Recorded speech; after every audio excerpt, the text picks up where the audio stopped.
Familiar with the story of the god of the heavens who impregnates a woman against her will. She gives birth to a son who goes on to visit the underworld only to return to Earth. Of course, I could only be talking about Hercules, the son of Zeus, in what many would call Greek mythology.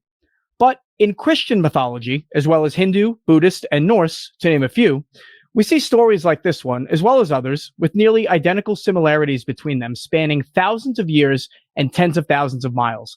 Interactions between various cultures over time allowed different groups to borrow information from one another, in which they would go on to either form or enhance their own mythologies. Pretty obvious once you know the difference. Don't know why he was trying to compare the two, because, firstly, Jesus was a well noted figure at a time where records was actually being made.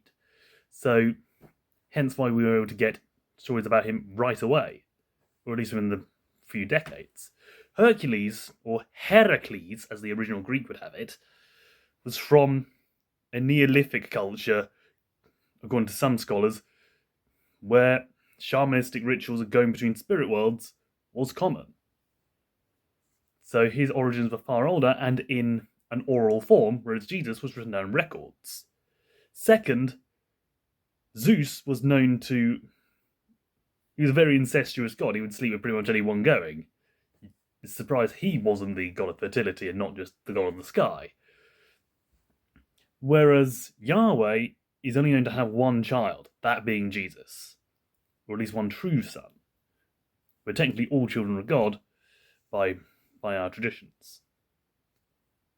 So, whilst they do seem similar, they're not, in fact, the same. Far from it.